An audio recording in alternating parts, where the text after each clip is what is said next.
خب سلام مجدد خدمت همه دوستان گرامی که وقت عزیز و گرانبهاشون رو در اختیار ما قرار دادن تا در خدمتشون باشیم در ارتباط با یک مبحثی که به نظر من بسیار بسیار مهمه و در این حالی که راجبش زیاد نوشته شده، مقاله زیاد وجود داره، اطلاعات زیاد وجود داره، ولی همچنان بخشای بزرگیش ناشناخته است و این بود که تصمیم گرفتیم راجب این مسئله هم با دوستان صحبت بکنیم.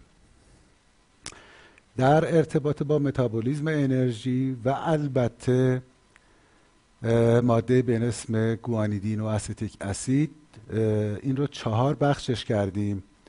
بخش اول 5 آذر امروز در خدمتون هستیم. کلیات متابولیسم انرژی، چون مجبور بودیم که راجع به این کلیات صحبت بکنیم تا اطلاعات ریفرش بشه و مشکل خاصی برای بحث‌های بعدی نداشته باشیم. بحث بعدیمون اثر گوانیدین و استیک اسید بر جوجه گوشتی که البته بخش بزرگیش راجع به مبحث انرژی هست. اینو 2 بخشش کردیم برای اینکه مطالب زیاد هستش. یکیش 19 آذر، یکیش 26 آذر و بخش انتهایی اثرش بر مرغ مادر و البته تخم‌گذار 17 دی چهارشنبه و تمام اینها ساعت 3 شروع میشه. اما در ارتباط با مبحث انرژی میدونید که انرژی مبحث بسیار مهمی است.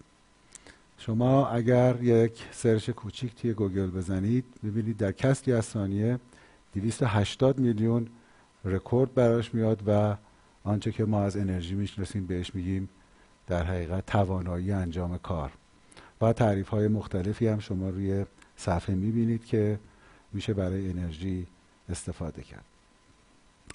اما در ارتباط چون مبحث اصلی ما مبحث طیور هست، خب همه میدونید که طی سالیان اخیر سرعت رشد و کارایی در خصوصا جوجه گوشتی همینطور مرغ تخم‌گذار به سرعت در حال بهبود هستش.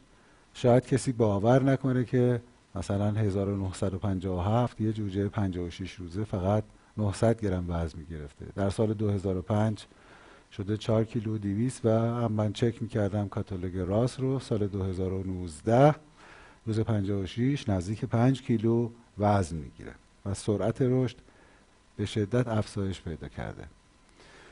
همینطور نرخ رشد گرم در روز یا دیلی وت گین باز در طی سالیان از 1950 تا 2010 و البته پیش بینی برای 2020 که امسال بوده در سال 2013 انجام شده. مثلا به فرض بکنید که در روز 35 یک پرنده سرعت رشد متوسط یا میزان متوسط وزنگیریش یه چیزی هولوش 17-18 گرم بوده، در سال 2010 نزدیک 100 گرم و پیش بینی میشد اون روز که در سال 2020 یه چیزی هولوش 120 گرم در روز وزن بگیره.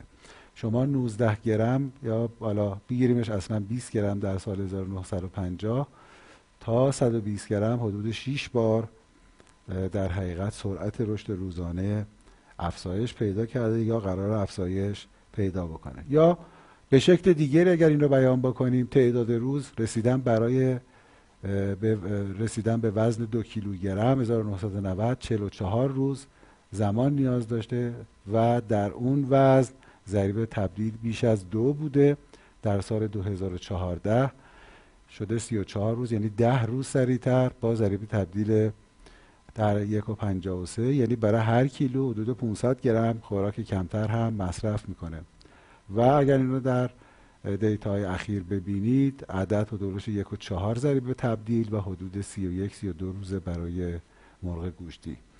در طی 25 سالی که نویسنده این مقاله به اصطلاح پرفورمنس رو تغییرات پرفورمنس رو بررسی کرده چیزی هولوش 25% خوراک کمتر برای هر کیلوگرم افزایش وزن مشاهده شده که بسیار جالب هستش. روند یکسانی رو در مرغ تخم‌گذار ببینیم. مثلا مقایسه 1970 با 2002-2003 وزن توده تخم مرغ از 12 کیلو به 21 کیلو و ضریب تبدیل از بیش از 3 به کمتر از 2 کاهش پیدا کرده، یعنی 45% تخم مرغ بیشتر و 40% خوراک کمتر. پیش بینی رو برای امروز مثلا در سویه هندریکس چاپ کردن، مقاله ای رو گفتن که تا سال 2020 ما پیش بینی میکنیم که مرغ مادر تخم‌گذار بتونه سر 20 جوجه تولید بکنه و خود مرغ تخم‌گذارم بتونه بدون طولک بری تو 100 هفته 500 تا تخم مرغ تولید بکنه که رقم بسیار بسیار عالی هستش. بنابراین آنچه که از این چند تا اسلاید اولیه به عنوان مقدمه میتونم خدمتون عرض بکنم این هستش که خب بهبود ژنتیکی غیر قابل باور و فراتر از تصورات ما داره رخ میده و همچنان هم ادامه داره. احتمالاً شنیدین که قول دادن قبل از سال 2025 برای رسیدن به وزن 2 کیلو ضریب تبدیل مرغ گوشتی به چیزی نزدیک 1 کاهش پیدا بکنه. خب به موازات بهبود پتانسیل ژنتیکی سویه های جدید هم توقعهای زیادی دارن، خصوصا نیازهای تغذیه‌ای پیچیده‌تر و بیشتری دارن چون سرعت رشد و سرعت تولید بسیار بالا هستش در اونها.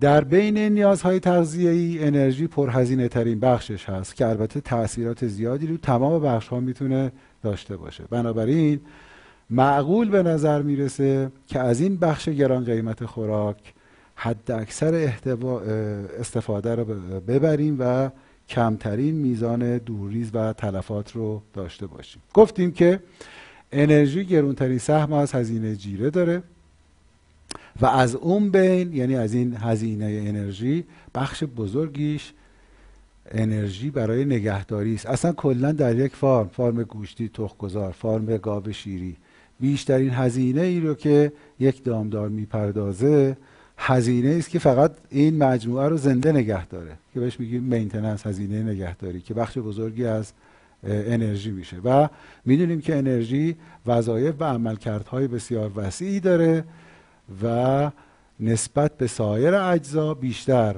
هدر میره. توی مرغ گوشتی تقریبا اثر 100 واحد انرژی 25 واحدش قابل استفاده و 75 واحدش به صورت حرارت از دست میره. گروه های اصلی که برای مواد مغذی ما میشناسیم آب هست، از همه مهمتر کربوهیدرات، چربی، پروتئین، مواد معدنی و ویتامین.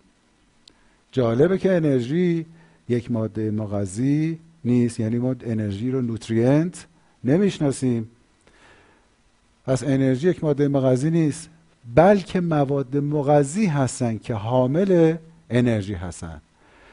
به طور معمول مهمترین حامل‌های انرژی رو ما کربوهیدرات، چربی و پروتئین میدونیم که اگر جیره از نظر دو منبع اصلی انرژی یعنی کربوهیدرات و چربی وضعیت مناسبی نداشته باشه، بالانس خوبی نداشته باشه، پروتئین ها که قراره به مصرف تولید برسن برای تامین انرژی صرف میشن و تصور معمولاً بر این هستش که حیوان انقدر خوراک میخوره که از نظر انرژی ساتیسفای بشه، انرژی مورد نیازشو دریافت بکنه و به اصطلاح از خوردن خوراک دست بکشه، که حالا تو اسلاید بعدی داریم لزوما همیشه این درست نیست.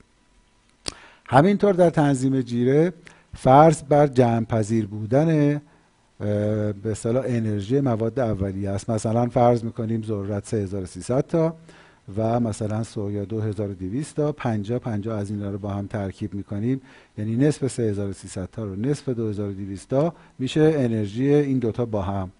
اما خیلی مواقع هستش به دلایلی این موارد جمع پذیر نیستن و همینطور که گفتیم در مباحث اولیه احتمالاً شما در پریزنتیشن های آی تی پی شرکت کردین، در مبحث لینیر پروگرامینگ و جیره نویسی بر اساس حداقل قیمت خدمتتون عرض کردیم که یکی از شرط ها این هستش که تمامی موارد در لینیر پروگرامینگ باید جمع پذیر باشن، خاصیت ادیتیو داشته باشن، یعنی 2 به اضافه 2 بشه 4. اگه بیشتر از 4 یا کمتر از 4 بشه شما اصلا نمیتونید از اون نرم افزار برای تنظیم جیره استفاده کنید. پس اینم مبحث بسیار مهمی هستش. خب ببینیم که وقتی خوراک مصرف میشه حاملهای انرژی که در حقیقت من پوینترمو پیدا کنم، پروتئین، کربوهیدرات و لیپید در خوراک ببینیم چه مسیری رو طی میکنن. خب میدونیم پروتئین ها در مسیر اندام های گوارشی و هضم و جذب به اسیدهای آمینه تبدیل میشن. کربوهیدرات ها به گلوکوز نهایتاً باید تبدیل بشن یا به قندهای ساده تبدیل میشن. مقداری شورت چین فتی اسید خصوصا در قسمت های پایین سیستم گوارش خصوصا در اثر فرمنتیشن ایجاد میشه. لیپید ها هم به اصطلاح به واحدهای کوچکتری مثل اسیدهای چرب و مونوگلیسیریدها تجزیه میشن. حالا اینا دو راه دارن، یا تبدیل میشن به استیل کوانزیم آ و تبدیل میشن به شکل فعال انرژی قابل خرج کردن انرژی یعنی ATP، و یا اینکه پروتئین ها میرن به اصطلاح توی اندام به صورت یک عضله یا به شکل‌های دیگه به اصطلاح ابقا میشن که باز هم هنوز انرژی هستن.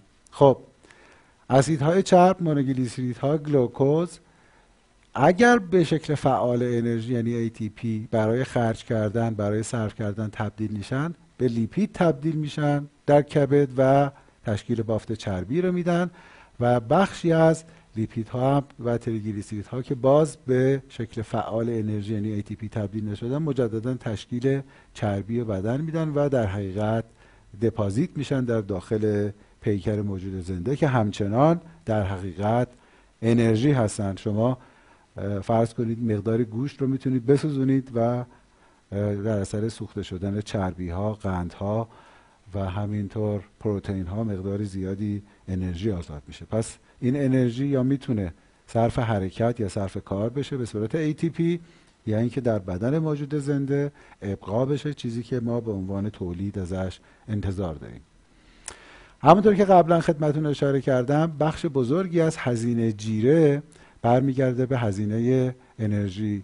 یعنی حالا به طور متوسط یه عدد حدودی 70% رو در نظر بگیرید که این عدد بیش از 3 برابر هزینه یا پولی است که ما برای پروتئین میدیم، یا بارها یا بیش از 25 بار 20 بار بیشتر از هزینه است که برای ویتامین ها، مواد معدنی و سایر نوترینت ها در جیره پرداخت میکنیم.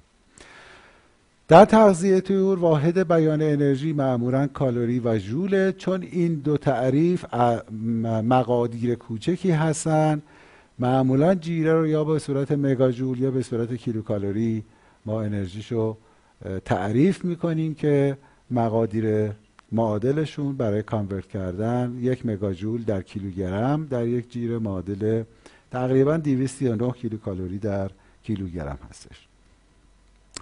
واسه اینکه یک اشلی داشته باشیم از مقدار انرژی که طیور مصرف میکنن، شما اگر کاتالوگ راس 2014 رو باز بکنید، مثلا در روز 34 که وزن جوجه هولوش 2 کیلوه و 177 گرم خوراک با انرژی 3200 مصرف میکنه، یک محاسبه سرانگشتی نشون میده که چیزی هولوش 566 کیلو کالری در هر پرنده در روز انرژی مصرف میشه.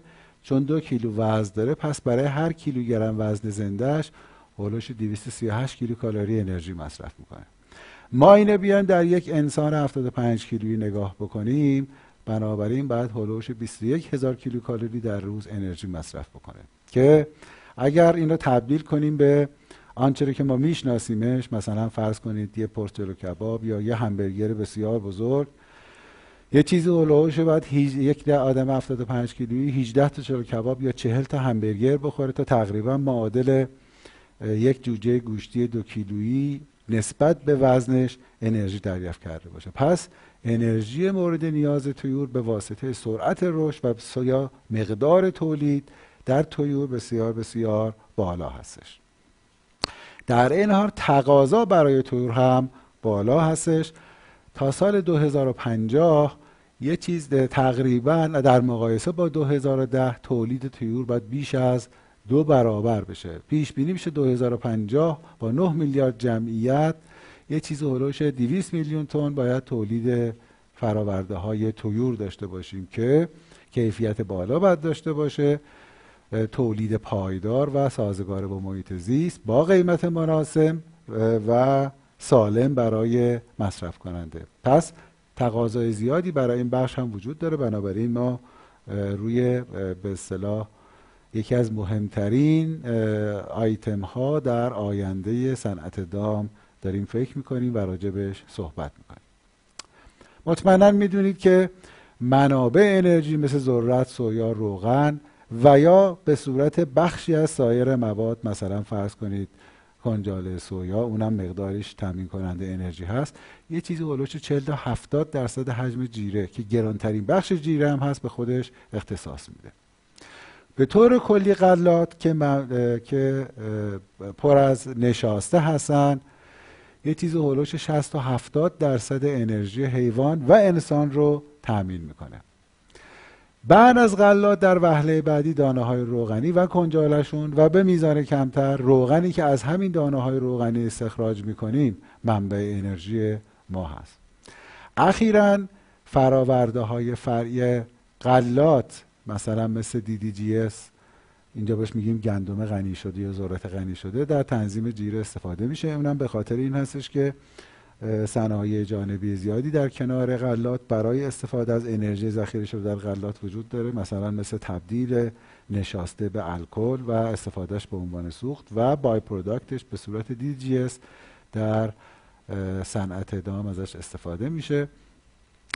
یه اشل کلی برای اینکه ببینید تولیدات این به اصطلاح مهمترین سورس های انرژی یا دانه های روغنی تو چه محدوده‌ای هست. سویا 370 میلیون تن، گندم 763 میلیون تن و ذرت یه چیزی اولوش 1124 میلیون تن. پیش بینی تولید در سال 2020 هستش. خب گفتیم که مواد اولیه مورد استفاده در جیره دام مهمتریناش چیا هستش؟ الان ما از ذرت سویا استفاده میکنیم. خب ذرت سویا چیزی است که انسان هم میتونه بخوره، بنابراین بین انسان و دام یک رقابتی به وجود میاد، چرا که ما منابع نامحدودی نداریم برای اینکه هر چقدر دلمون بخواد ذرت و سویا تولید کنیم. بنابراین مجبور خواهیم بود از بای پروداکت های اون استفاده کنیم. در این صورت تنظیم انرژی جیره چالش برانگیز خواهد بود، زیرا که کم و کیف و میزان نوسانات کیفی مواد فرعی حاصل از مواد اصلی بسیار بیشتر از مواد تشکیل دهنده شده. مثال بزنم، اگر شما میزان CV یا کوئفیشنت آف واریشن، ضریب تغییرات نسبی انرژی رو در به اصطلاح نمونه‌های مختلف گندم مورد بررسی قرار بدید، CV انرژی اولوش 6 و 9 هستش. سبوس گندم و یا DDGS حاصل از گندم، مثلا در مورد سبوس میبینیم CV انرژی 20 هست، یعنی حدود 3.5 بار بیشتر از منبعش یا سورسی که ازش گرفته شده. یا در مورد DDGS خیلی بیشتر از گندم هستش. بیایم در مورد ذرت، CV انرژی یا ضریب تغییرات نسبی انرژی در ذرت هولوش 1 و 3، ولی این تو کورن گلوتن فید 5.86، یعنی حدود 4 برابر بیشتر. یا دانه سویا ضریب تغییرات انرژی یا میزان نوساناتش به صورت درصد 4% و در کنجاله سویا حدود 13%، یعنی هولوش بیش از 3 برابر یا حدود 3 برابر بیشتر. پس تنظیم جیره با کنجاله سویا نسبت به سویا، خوراک گلوتن ذرت نسبت به ذرت، یا DDGS و یا سبوس گندم نسبت به گندم به واسطه نوسانات انرژیشون چالش برانگیز و به اصطلاح سخت‌تر خواهد بود. جمع‌بندی این هستش که ما یک تمایلی داریم به سمت افزایش تولید جهانی فرآورده حیوانی، خصوصاً طیور. منابع کره زمین محدود هستند و دسترسی به منابع جدید خاک و آب هر روز داره کمتر میشه. منابع مورد استفاده در خوراک حیوان در آینده مورد استفاده انسان قرار میگیره. ما به راحتی میتونیم ذرت رو بخوریم، همین الان داریم این کارو میکنیم. به راحتی میتونیم از سویا به عنوان سورس به اصطلاح پروتئین استفاده کنیم، همین الان هم داریم این کارو میکنیم. بنابراین یک رقابتی برای مصرف منابع خوراک بین انسان و حیوان رخ خواهد داد. در این بین انرژی یکی از مهمترین به اصطلاح اجزاء خوراک ما هست و تأثیر زیادی روی کارایی تولید داره و بخش بزرگی از هزینه تولید را به خودش اختصاص میده. بس باید با کارایی هرچی بیشتر مورد استفاده قرار بگیره. میدونیم که مصرف خوراک، مقدار خوراکی که یک حیوان مصرف میکنه تعیین میکنه که چقدر انرژی وارد بدنش شده، چقدر پروتئین، چقدر ویتامین و چقدر مواد معدنی. در عین حال گفته میشه تو خیلی از رفرنس ها که میزان مصرف خوراک تابع میزان دریافت انرژی است. یعنی وقتی که پرنده یا حالا حیوانات دیگر انرژی مورد نیازشون رو با مصرف معینی از خوراک دریافت کردن، از خوراک خوردن دست میکشن. بنابراین مصرف خوراک با توجه به اینکه تعیین کننده میزان به اصطلاح میزان انرژی از اونجایی که تعیین کننده میزان مصرف خوراک و میزان نوترینت اینتیک هست یا میزان دریافت مواد مغذی هست، میتونه روی پارامترهای مثل افزایش وزن، ضریب تبدیل، کیفیت لاشه و هزینه تولید اثرگذار باشه. پس تنظیم میزان خوراک مصرفی با استفاده از راهبردهای مختلف یک کار بسیار حساسه برای اینکه بتونیم محصولی با کیفیت بالا و در عین حال کنترل هزینه‌های تولید داشته باشیم. خب صحبت شد، گفتیم که در خیلی از تکست ها میگن که یک رابطه مستقیم بین میزان انرژی و میزان مصرف خوراک وجود داره. این یک طرح آزمایشی است که بین شرکت ایوانیک با فکر میکنم شرکت نوتریکو انجام داده اگر اشتباه نکنم، البته نتیجهش بیشتر و مهمه.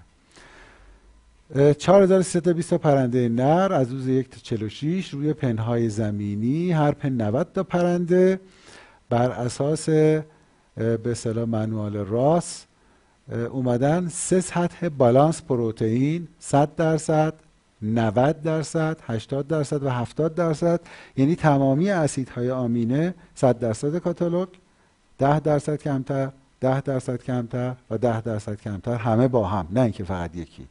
و انرژی 100، 95 و 90. بنابراین یک آزمایش فاکتوریل با 3 4 تا 12 تا کامبینیشن تیماری هستش.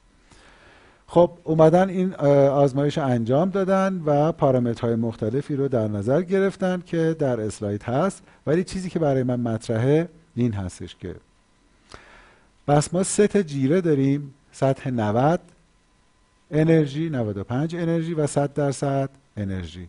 اینجا میزان انرژی اینتیک یا میزان دریافت انرژی در حقیقت محور ایگرگ های ما هست و محور ایکس ما هم در حقیقت میزان آمینو اسید درصد از ریکامندیشن راس هست. گفتیم که چند بود؟ 100 بود، 90 بود، 80 و 70.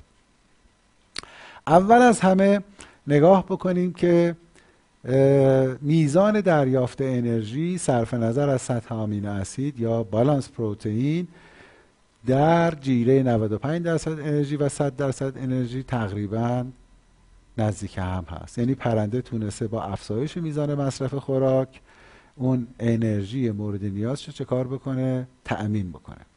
اما وقتی انرژی خیلی کم شده نتونسته این کارو بکنه.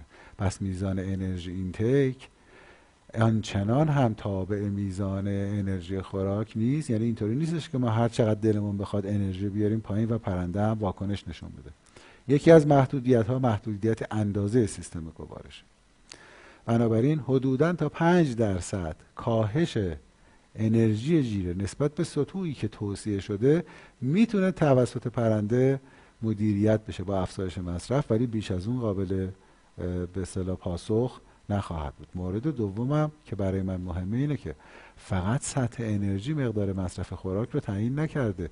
ببینید با افزایش میزان آمینو اسید یا بالانس آمینو اسید شما یه پاسخ میبینید. مثلا در همین سطح 90 شما میبینید با افزایش سطح بالانس پروتئین ما میزان افزایش انرژی اینتیک رو شاهد هستیم. بنابراین پرنده فقط به انرژی نیست که پاسخ میده از نظر میزان مصرف خوراک، بلکه سایر نوترینت ها هم دخالت دارن و در ضمن هر چقدر ما دلمون بخواد انرژی جیره رو نمیتونیم رقیق سازی بکنیم و انتظار داشته باشیم پرنده با افزایش میزان مصرف اون رو جبران بکنه. خب میدونیم میزان دریافت انرژی بر میزان مصرف خوراک، کیفیت لاشه، خصوصا منظور میزان چربی اثرگذاره. قابلیت تشخیص میزان انرژی و تنظیم یک جیره یک کار حساس برای همه گونه های حیوانی است. یعنی اونا باید تشخیص بدن که اصلا چه مقدار انرژی رو تونستن ببلعن. تنظیم و تشخیص میزان انرژی تحت کنترل سیستم اعصاب مرکزی و محیطی و بخش مرکزی توسط هیپوتالاموس هست و خوراک مصرفی خدمتتون عرض کردم خیلی ها میگن تابع میزان انرژی جیر است که البته گزارش های متناقضی هم در این ارتباط وجود داره که دلایل مختلفی براش وجود داره، اختلاف در ژنوتیپ و سوی عوامل محیطی، تراکم و اندازه پرنده که حالا راجبش بیشتر توضیح میدیم. مثلا گزارش شده پرندگان کوچک مثل مرغ تخم‌گذار با وزن هولوش 1600 1700 بهتر قادرن یا به صورت کاراتری قادرن میزان دریافت انرژیشون رو مدیریت و تنظیم بکنن در مقایسه با جوجه های گوشتی با اندازه جثه بزرگتر و گفته میشه که شاید دلیلش این باشه که اصلا جوجه های گوشتی رو عمدتاً برای رشد سریع، گوشت سینه بیشتر، ضریب تبدیل کمتر گزینش کردن ولی مرغ تخم‌گذار رو برای رشد سریع انتخاب نکردن. جوجه گوشتی گزارش داریم که صرف نظر از سطح انرژی جیره میخوره تا سیستم گوارشش پر بشه دیگه جا نداشته باشه اصلا. یعنی پاسخی به اصطلاح سطح انرژی جیره ممکنه نشون نده. بعضی از گزارش ها اینو میگن و همینطور گزارش داریم که نشون میده مرغ تخم‌گذار و هم جوجه گوشتی بعد از اینکه نیازشون برطرف شد از خوردن غذا دست میکشن. میبینید که دو تا گزارش متناقض وجود داره که هر جفتشون هم توسط دانشمندان مطرح به اصطلاح گزارش شدن. همینطور در جوجه گوشتی میزان مصرف انرژی باعثی کنترل بشه از اونجایی که میتونه روی چاقی پرنده یا افزایش چربی لاشه و همینطور درگیر شدن با بعضی از ناهنجاری های فیزیولوژیک مثل اسید توأم باشه. جوجه گوشتی داره چربی بالاتر و تمایل به ذخیره چربی بیشتر خصوصا در سنین بالاتر گزارش شده. کلا در جوجه های گوشتی خصوصا در نیمه دوم تمایل به سمت فت دپوزیشن وجود داره. خب سویه های مدرن جوجه گوشتی تمایل به سمت ذخیره چربی دارن. ذخیره چربی در بافهای مختلف، حالا چه در لابلای عضلات و هم به صورت بافت چربی یا چربی بطنی، میتونه هم به معنای ارزش غذایی باشه و هم به معنی کیفیت گوشت باشه و هم میتونه باعث هدرروی بخشی از انرژی ما باشه. بعداً توضیح خواهم داد چرا من روی اینا تکیه میکنم. ببینید ما به یه دلیلی مثلا 3000 کیلوکالری انرژی برای پرنده در نظر میگیریم. یک سری موانع وجود دارد که این انرژی که پرنده میگیره و حالا به صورت حامل های انرژی در حقیقت دریافت میکنه به شکل اکتیوش در نمیاد، یعنی به شکل عاطفه تولید نمیشه که بتونه صرف کارهای مختلفی یا وظایف مختلفی فیزیولوژیک قرار بگیره. بنابراین تمام این انرژی به صورت فعال و قابل استفاده برای پرنده در نخواهد آمد، اویلیبل نخواهد شد و میشه فت دپوزیشن.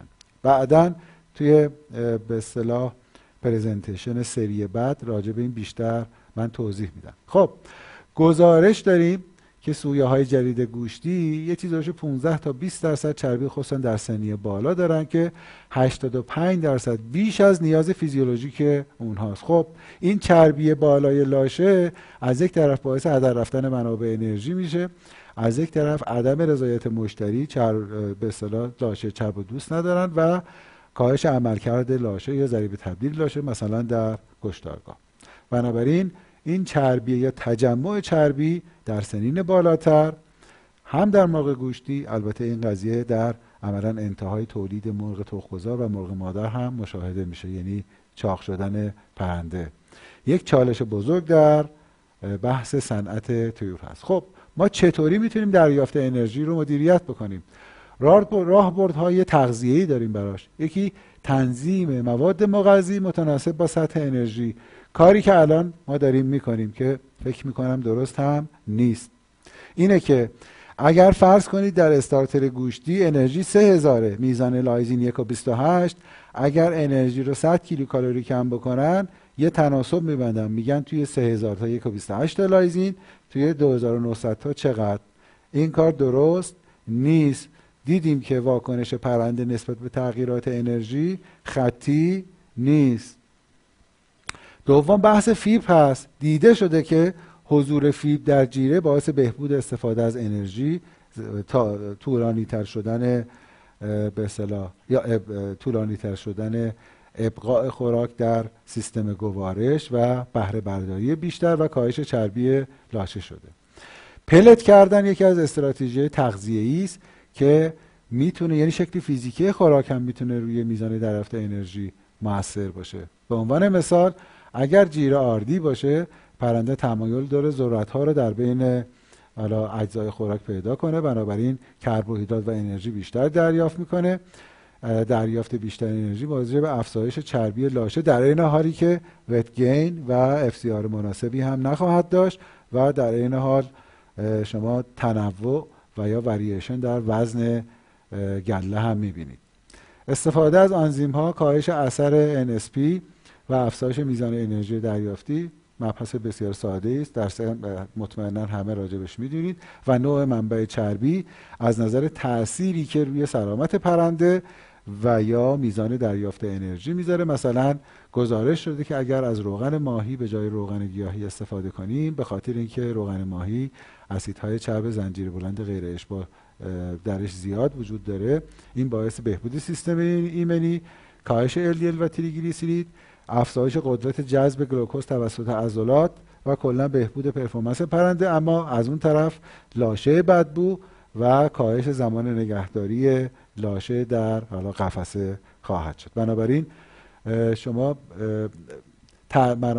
به اصطلاح موارد مختلفی رو میبینید که در دو طرف ممکنه حرکت بکنن و انتخابشون یه خود برای ما سخت باشه که از کدوم استراتژی استفاده کنیم. راه دیگر بهبود مدیریت دریافت انرژی بهبود ژنتیکی هست. دیده شده که سویای جلید گوشتی به منظور کاهش ابقای چربی و افزایش وزن و کاهش ضرر مورد انتخاب قرار گرفتن. انتخاب هم موثر بوده و باعث کاهش هزینه‌های پرورش شده و این اثر انتخاب برای کاهش ابقای چربی، افزایش وزن و کاهش زرز تبدیل خودش میتونه تحت تاثیر عوامل مختلفی قرار بگیره: جنس، مدیریت محیط، سلامت پرنده، تغذیه و الی آخر. یعنی اگر این بهبود ژنتیکی توسط سایر اهرم‌های مدیریتی مورد استفاده به اصطلاح مدیریت نشود، مطمئناً اون منظوری که براش به اصطلاح تلاش شده، کاهش ابقای چربی، ممکنه اتفاق نیفته. روش خوراکدهی ما میتونیم ادلیپیتوم داشته باشیم یا اعمال محدودیت restricted feeding، اعمال محدودیت خوراک. در کل گزارش‌های زیادی وجود داره که دلالت بر این داره که اعمال محدودیت خوراک میتونه یک کار مفیدی باشه. چند تاشو من براتون آوردم. مثلا جوجه گوشتی قادر به کنترل میزان خوراک مصرفی و تنظیم نیاز رشد و نگهداری نیست. بنابراین بیش از نیاز خودش میخوره. اینو قبلا هم گفتم. حالا اعمال محدودیت خوراک در سنین ابتدایی در مرغ مادر 7 تا 15 هفته، صرف نظر از اینکه بعدش چه اتفاقی میفته، یعنی محدودیت خوراک وجود دارد یا اینکه نه، تا حد سیری پرنده خوراک دریافت کرده، میتونه باعث بهبود کارایی تولید مثل در زمان تولید بشه. یا اعمال محدودیت خوراک باعث افزایش رشد، افزایش عملکرد گوشت در پرنده گوشتی شده. گزارش 2012.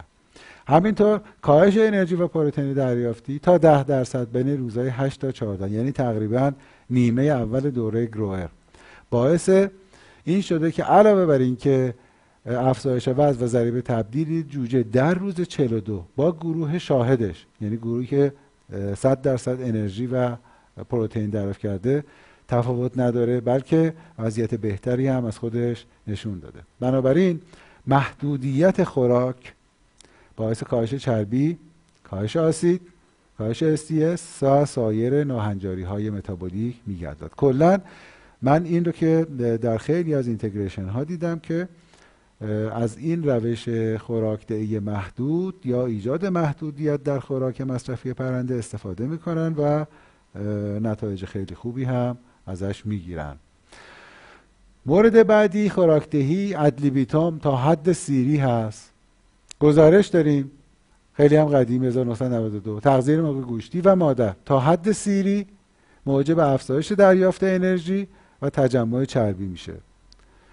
همینطور گزارش داریم که در مرغ مادر هفته 32 تا 40 میزان تبدیل انرژی یعنی مگاژول در گرم تخم مرغی که تولید کرده در گروهی که تا حد سیری تغذیه شدن بالاتر بوده، یعنی راندمان مصرف انرژی کاهش پیدا کرده در نسبت به گروه با محدودیت خوراک.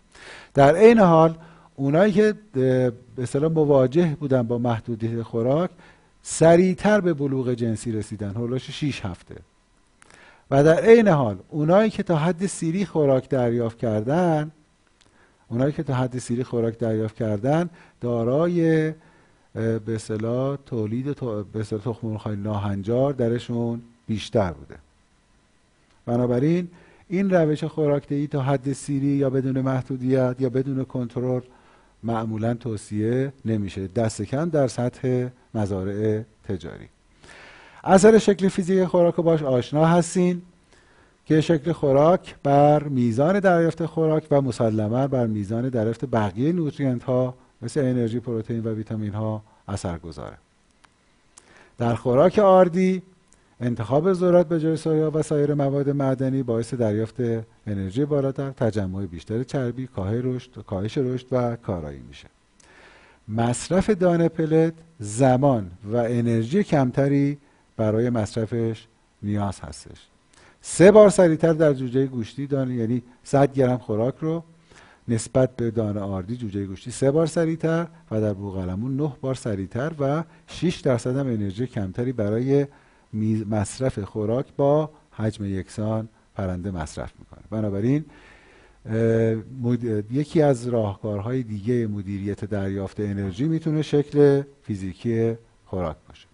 سیستم پرورش میتونه متراکم یا فری رنج باشه و یا سیستم های حد وسط که عمدتاً این رو برای پرورش مرغ تخم‌گذار استفاده میکنن. عمدتاً مطمئنا همه در کاتالوگ روهمن یا سایر کاتالوگ های مرغ تخم‌گذار دیدین که چیزی هولوش 60 تا 65% نیاز انرژی یک مرغ تخم‌گذار رو نیاز نگهداری تشکیل میده که اگر ما از شرایط پرورش قفس شیفت کنیم به سمت پرورش در بستر یا فری رنج، یعنی به اصطلاح به صورت چرا در مزرعه، حدود 10 تا 15% انرژی نگهداری بیشتر میشه که در فرمولاسیون خوراک باید این رو رعایت بکنیم و سیستم های پرورش هم میتونن به اصطلاح باعث تغییراتی بشن. همینطور مدیریت دریافت انرژی از طریق برنامه نوری میدونیم که افزایش زمان و شدت نور مساوی است با افزایش مصرف خوراک و افزایش فعالیت پرنده. برنامه روشنایی برای کنترل و بهینه کردن رشد پرنده حتما باید استفاده بشه. برنامه نوری متناوب تأثیر مثبت بر ضریب تبدیل، افزایش وزن و در عین حال کاهش چربی دارد. مطمئنا شما کاتالوگ راس رو دیدین.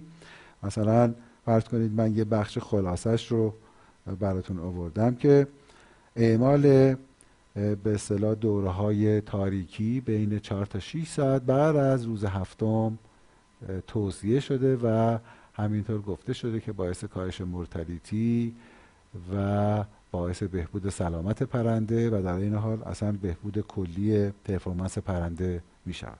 خب تا اینجا صحبت کردیم از این که انرژی مبحث بسیار مهمی است، بسیار گران است، تنوع زیادی درش وجود داره و اهرم‌های مختلفی برای تنظیمش ما میشناسیم که بعضا راجبش بحث شد. البته این مبحث بسیار وسیعی است، مطمئنا تو 10 تا 15 تا اسلاید نمیشه. من فقط بعضی از موارد یا اهم موارد رو خدمتتون گفتم. اما ما میخوایم راهکارهایی رو بشناسیم که از این انرژی به نحو احسن استفاده کنیم، انرژی رو تو مشت خودمون میگیریم، تحت کنترلش در بیاریم، ببینیم که صنعت تغذیه دام یا انیمال نوتریشن برای این کار چه تمهیداتی رو در نظر گرفته. خب اینو من توی 3 بخش خلاصه کردم: تخمین و یا تعیین میزان انرژی مواد اولیه و خوراک. اول از همه باید بتونیم بگیم که این ذرات چقدر انرژی دارن، یا این خوراکی که درست کردیم چقدر انرژی داره. دوم، تخمین یا تعیین میزان انرژی مورد نیاز حیوان. خب ما یک مرغ گوشتی داریم در شرایط خاص، یا مرغ تخم‌گذاری داریم با وزن خاص، با میزان تولید، با یک میزانی از رشد، یک درجه حرارتی از محیط، یه مقداری هم از تولید تخم مرغ. انرژی که این پرنده نیاز داره چقدر باید باشه؟ مورد بعدی، بهبود و افزایش بهره‌وری انرژی در حیوانه.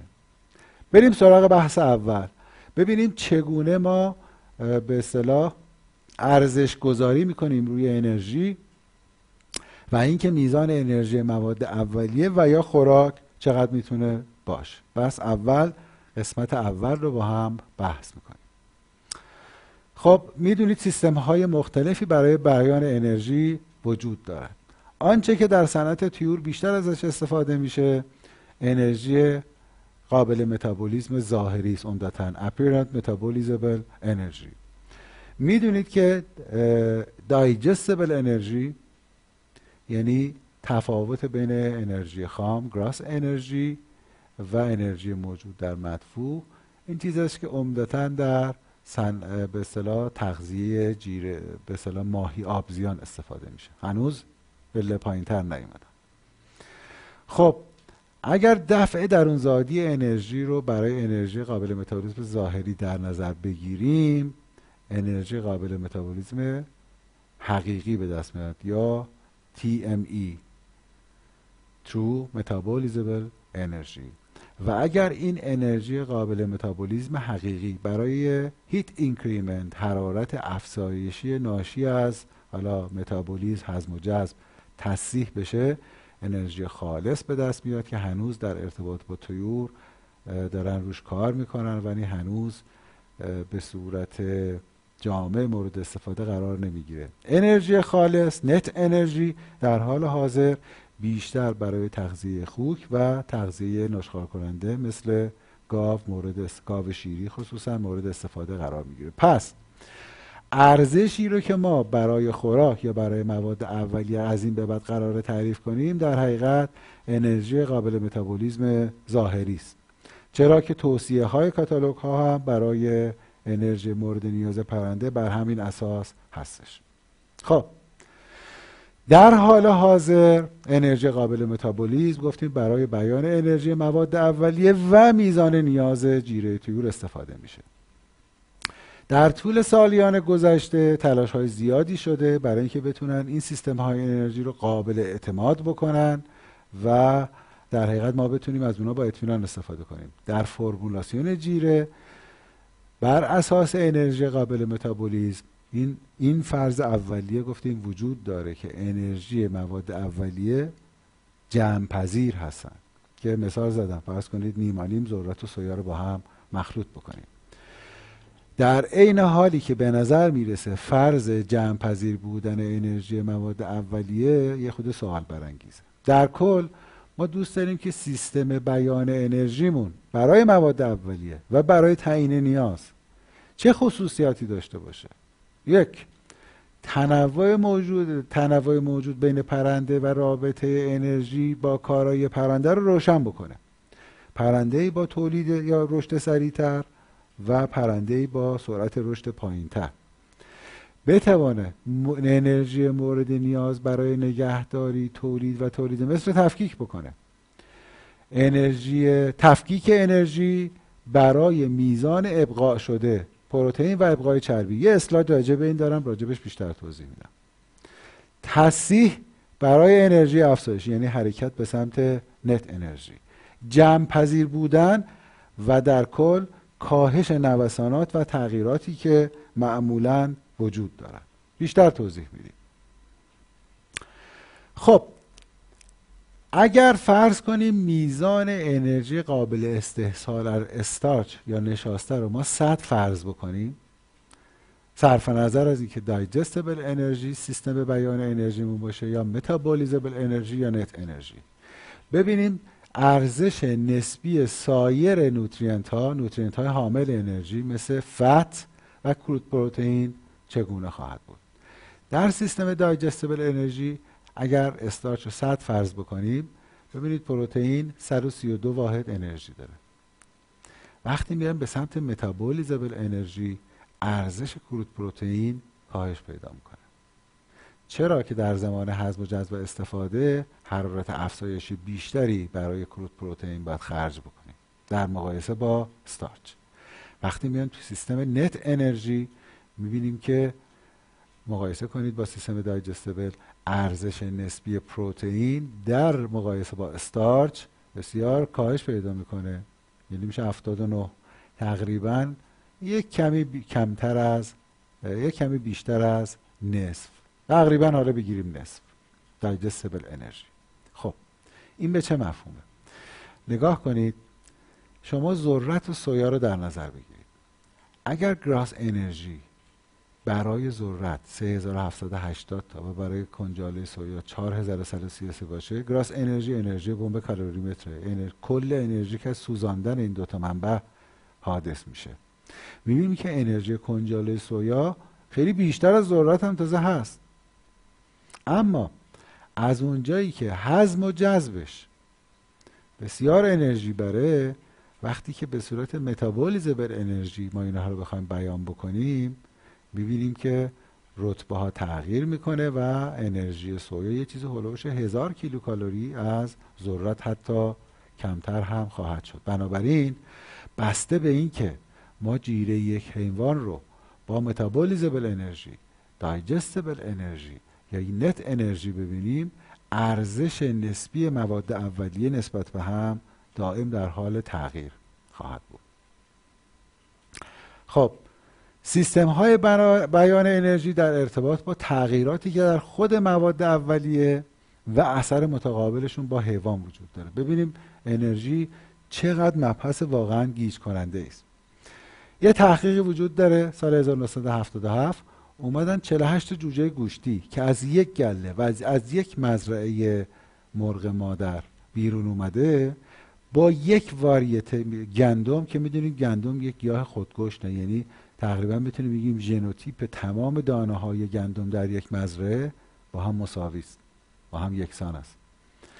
با یک گونه گندم مورد تغذیه قرار دادن و اپیرنت متابولیزبل انرژی رو توی این 48 جوجه اندازه‌گیری کردن، جوجه های یک گله از یک مزرعه مرغ مادر، و دیدن میزان انرژی این گندم در جوجه این 48 جوجه تو محدوده 2294 تا 3513 تغییر کرده. یعنی یه چیزی اولوش 1200 کیلوکالری انرژی قابل استحصال در جوجه های مختلف یک سویه که از یک گله مادر اومدن بیرون و یک نوع خوراک خوردن تفاوت وجود داره. بحث شده که به نظر میرسه تفاوت انرژی که این پرنده ها دریافت کردن به خاطر تفاوت ژنوتیپیشون در حقیقت یا ژنتیکیشون برای چیره شدن بر NSP های محلول هستش، نان استارچ پلیساکاریت های محلول. همینطور تحقیق دیگری انجام شده، 93 تا نمونه مختلف ذرت رو مورد بررسی قرار دادن از نظر قابلیت هضم نشاسته. خب مشخصا قابلیت هضم نشاسته روی میزان قابل استحصال ذرت هم اثر میذاره. دیدن تو محدوده 37 تا 53% متغیر بوده. پس ببینید که بسیار واقعا گیج کننده است. خب در ارتباط با تغییرات مواد اولیه و اثر متقابلش با حیوان گفتیم که به اصطلاح گزارش‌هایی در مورد گندم دیدیم.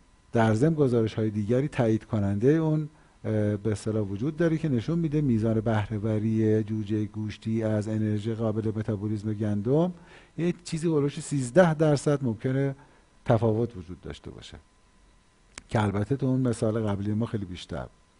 همینطور گزارش داریم که جوجه گوشتی میتونه با توجه به وراثتی که داره میزان استفاده و توانایی استفاده از انرژی گندمش متفاوت باشه. در جوجه گوشتی با توانایی بالا یه چیز هولوش 1372 تا ژن شناسایی کردن که میتونه باعث افزایش بهره‌وری جوجه گوشتی از انرژی گندم و 231 ژن وجود داره که در جوجه های با توانایی کمتر شناسایی شده.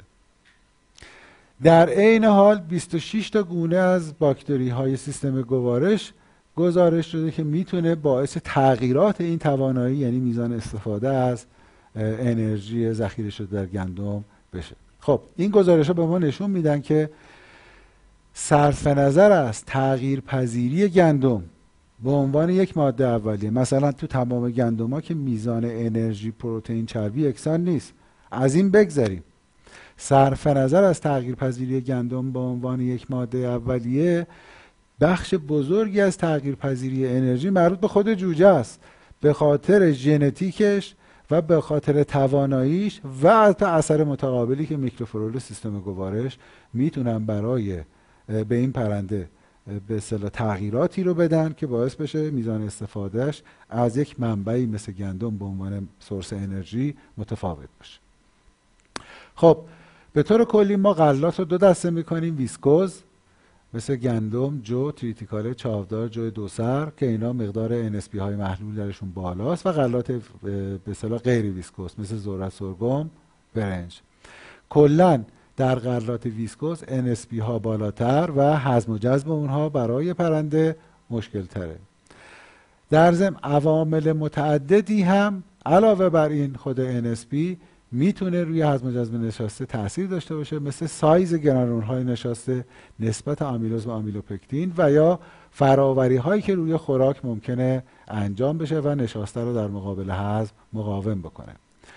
حضور دیواره سلولی که به اصطلاح برمیگرده به NSP های غیر محلول و کپسوله شدن مواد مغذی، باز باعث میشه که تغییراتی رو در میزان انرژی که ما میتونیم از مواد اولیه بگیریم به ما تحمیل بکنه.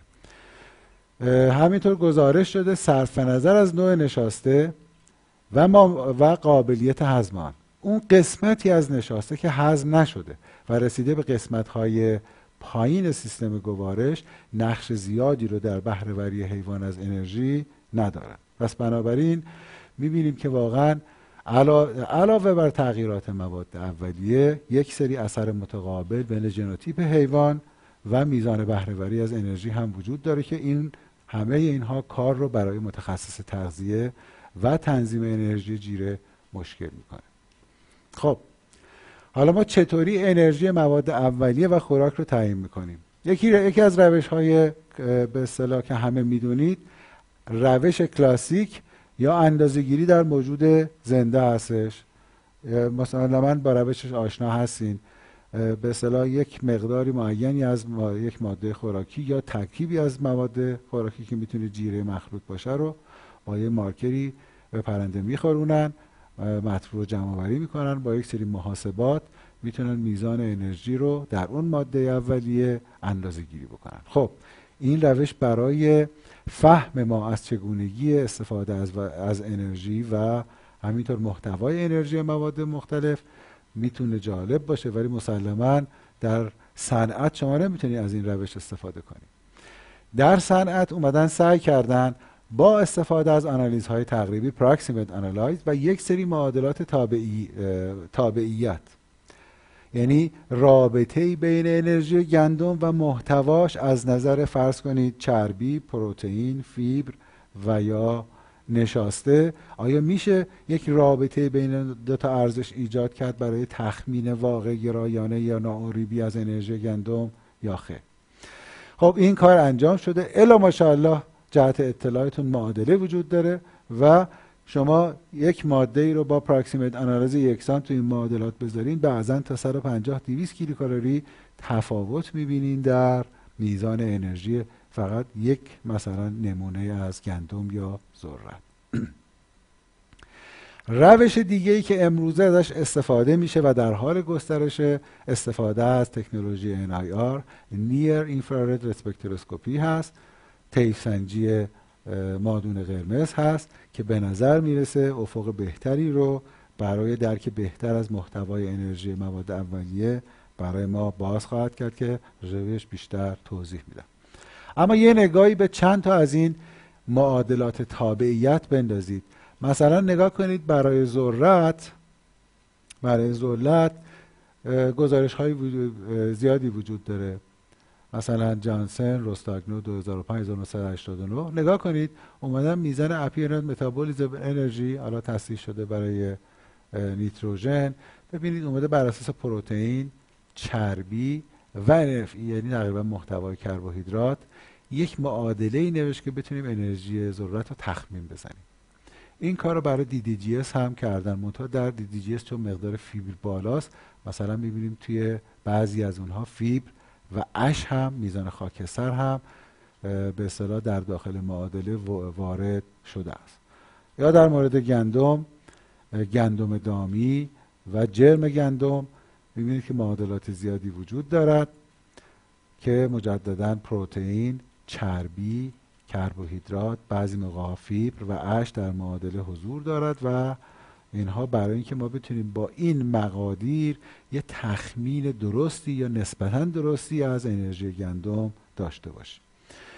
از این معادلات در مواد اولیه دیگه هم در استفاده شده و وجود داره. میتنبون، میلفیش، میلفدر میل و الی آخر. همینطور یکی از دوستان عزیز من آقای دکتر محمد صدقی یه مقاله چاپ کرده در یک تحقیقی در یک از دانشگاه آمریکا که الان به خاطر نمیارم، تعداد زیادی واریته سرگم رو مقدار ترو دایجستبل آمینو اسید و ترو متابولیزبل انرژی در گونه های مختلف سرگم تعیین شده بوده، دیتاش هم وجود داشته. همینطور مقدار توتال آمینو اسید ها. آقای دکتر صدقی اومدن ببینن با روش های آماری، با آرتیفیشال، با روش شبکه های عصبی آیا میشه از روی توتال آمینو اسید ها یک تخمینی از مقدار انرژی این سرگم ها به دست آورد که البته نتایج بسیار جالبی گرفتن. بنابراین به نظر میرسه که راه های دیگری هم وجود داره برای اینکه بتونیم این تنوع میزان انرژی در یک منبع گیاهی مثل سرگم یا گندم یا ذرت رو به گونه‌های دیگه چه کار بکنیم؟ کنترل بکنیم. خب انرژی خوراک چی؟ خوراک مخلوط. در گندم ما میدونستیم با یه ماده سر کار داریم، ولی در خوراک انواع و اقسام مواد رو روی سر همدیگه میریزیم و حالا بخوایم ببینیم که انرژی این مخلوط چقدر خواهد بود، با باز این پیش فرض که انرژی ها با هم جمع پذیر هستن.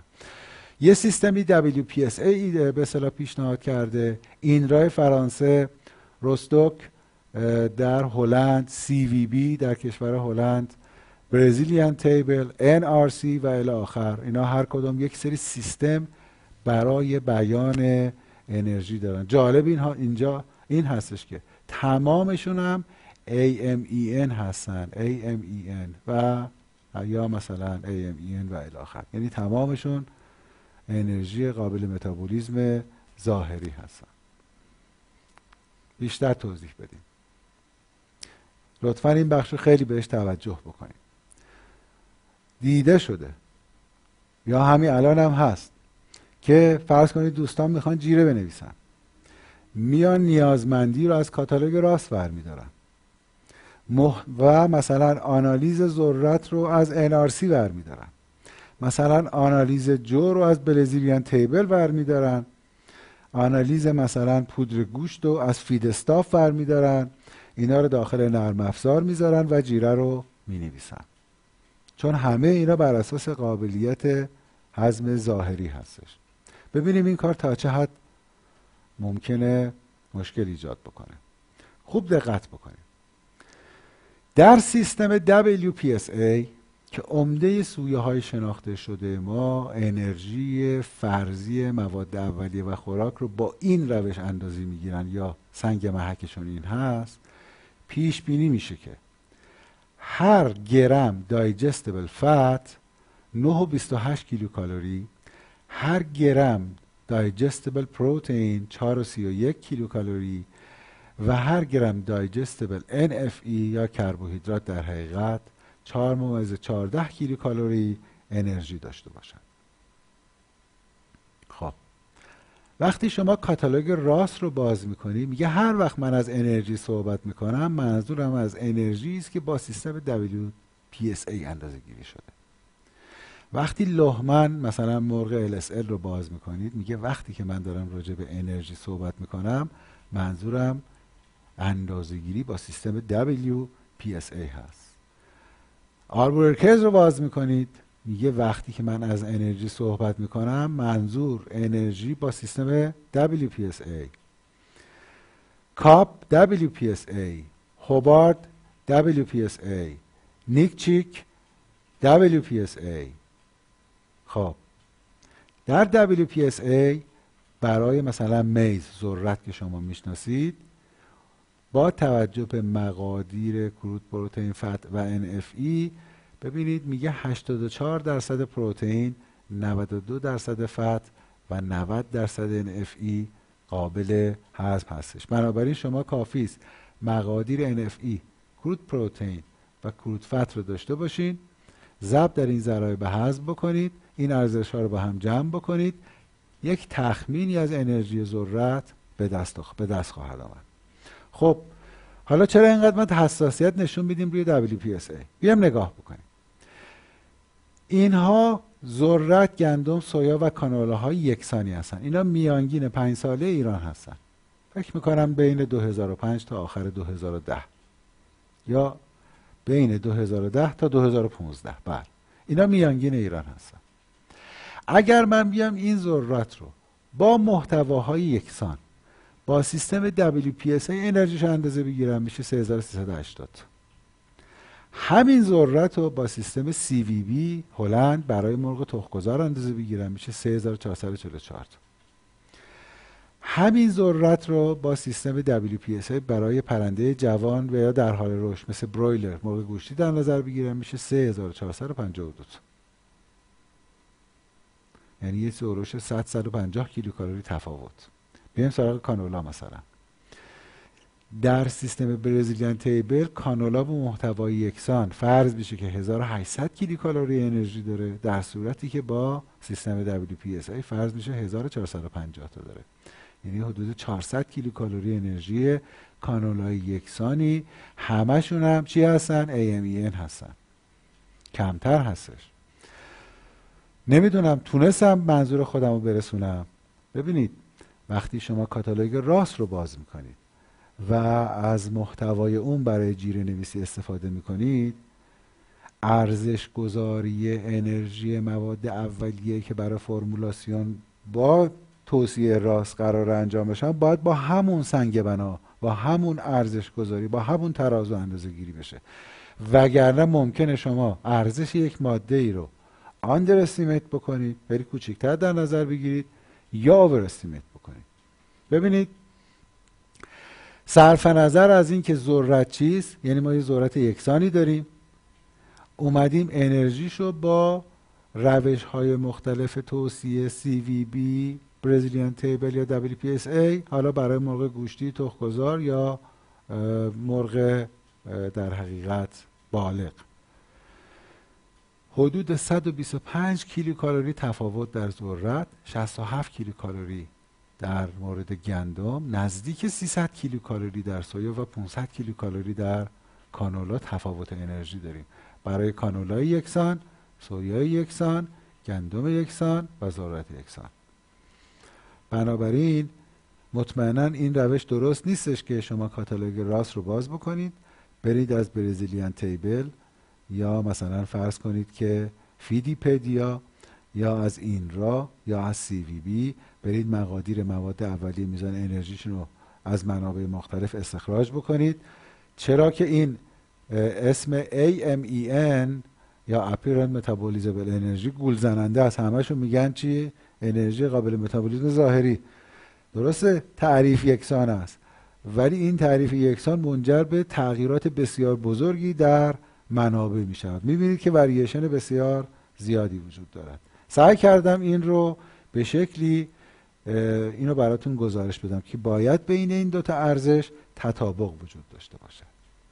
خب همینطور گفتیم یکی از راهکارها که امروزه و در آینده به میزان بیشتر ازش استفاده خواهد شد روش NIR یا طیف سنجی مادون قرمز هست. خب ما میتونیم با روش طیف سنجی مادون قرمز یه پراکسیمت آنالایز از مثلا ماده اولیه مثل سویا داشته باشیم، پروتئین، اتر استرکت، فایبر، ADF، NDF، شوگر و الی آخر.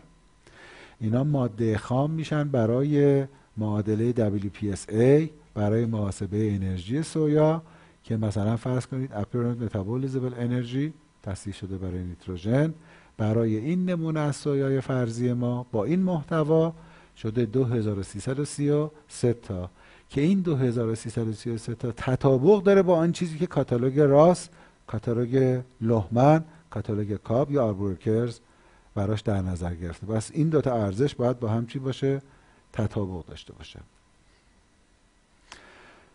خب بحث دوم ما تخمین و یا تعیین میزان انرژی مورد نیاز حیوان هستش. تا اینجا ما فهمیدیم بله این ذرت 3300 تا انرژی داره با استفاده از مثلا سیستم WPSA به صورت apparent metabolizable energy.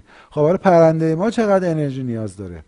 با توجه به تغییر فعالیت، درجه حرارت سالن، تغییر سرعت رشد، تغییر نرخ تخم‌گذاری، تغییر اندازه تخم مرغ و چه تغییراتی باید ما روی میزان انرژی مورد نیاز حیوان بدیم؟ 3 تا بحث من مطرح کردم. تعیین نیاز واقعی حیوان با توجه به اثر جنس، سویه، میزان تولید، عوامل محیطی و ژنتیکی. مدل سازی نیاز حیوان به انرژی با توجه به عوامل مهم تاثیرگذار. مدل سازی و تعیین سطح اقتصادی انرژی جیره. بیشتر توضیح میدم. امیدوارم خسته نشده باشین تا حالا. خب گفتیم که تلاش‌های زیادی برای مدل کردن نیاز حیوان، حالا اینجا ما بیشتر راجع به طیور صحبت میکنیم، به انرژی انجام گرفته. اساس کار پارتیشنینگ انرژی در قسمت‌های مختلف، قسمت کردن، تیکه کردن انرژی در قسمت‌های مختلف. این پارتیشن‌ها چیا هستن؟ یکی نیاز برای مینتیننس، نیاز برای گروث، برای چی؟ پروداکشن، برای به اصطلاح میزان رشد و پوشش پر. چرا که میزان رشد و پوشش پر میتونه به انرژی نگهداری تاثیرگذار باشه.